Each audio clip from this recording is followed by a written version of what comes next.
ప్రజలే దేవుళ్ళు అనే నినాదంతో స్టార్ట్ చేసి ఆ మహనీయుడు పేదవానికి కూడు గుడ్డ గూడు నినాదంతో దేశంలోనే సంక్షేమం స్థాపించిన మహనీయుడు మహాపార్టీ తెలుగుదేశం పార్టీ.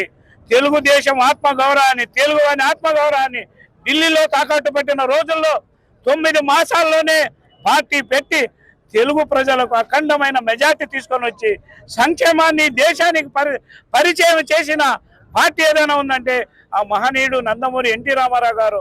నిరంతరం పేద ప్రజల గురించి ఆలోచన చేశారు.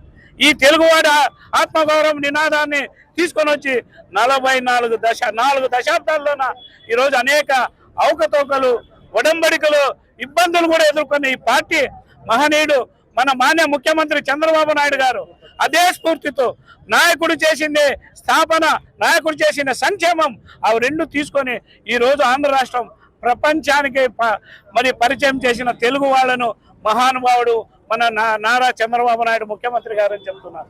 అదే కుటుంబమే పార్టీ, పార్టీ కుటుంబం అనే సంక్షేమాన్ని మరి యువ నాయకులు మన నారా లోకేష్ గారు ప్రతి కార్యకర్త నా కుటుంబ సభ్యుడని ఆ రోజు నుంచి ఈ రోజుకి దాదాపు 1,30,00,000 మంది సభ్యులున్న పార్టీ ఈ దేశంలో ఏదన్నా ఉందంటే అది తెలుగుదేశం అని మీ అందరికీ నేను మనవి చేస్తున్నాను. అలాంటి వ్యక్తి నా కుటుంబంలో ఎవరైనా ఇబ్బంది పడతారనే ఆలోచనతోనే మరి మొట్టమొదటిసారిగా ఇన్సూరెన్స్ తీసుకొని వచ్చి ప్రతి కార్యకర్త ఏదైనా ఇబ్బందులు పడి మరణిస్తే 5 లక్షల రూపాయలు మరి ఈ రోజు పెడుతున్నారు. ఒక పక్క బస్క తారక రామారావు, ఒక పక్క మోడల్ స్కూల్, ఒక పక్క సంక్షేమం, ఒక పక్క మరి తెలుగు ప్రజలకు, తెలుగు వాళ్ళకి చేయాల్సిన ఆలోచనలన్నీ కూడా నారావారి మరి చంద్రబాబు గారి కుటుంబం ఈరోజు తెలుగుదేశం కుటుంబం అని భావిస్తున్నారు. ఇవన్నీ ఒకటైతే ఈ దేశంలోనే తెలుగుదేశం పెట్టిన తర్వాతనే మరి సంక్షేమం స్టార్ట్ అయింది. మహిళలు కానీ, మాండలిక వ్యవస్థ కానీ మరి అనేక సంస్కరణలకు పుట్టినది తెలుగుదేశం పార్టీ అని మీ అందరికీ నేను తెలియజేస్తున్నా.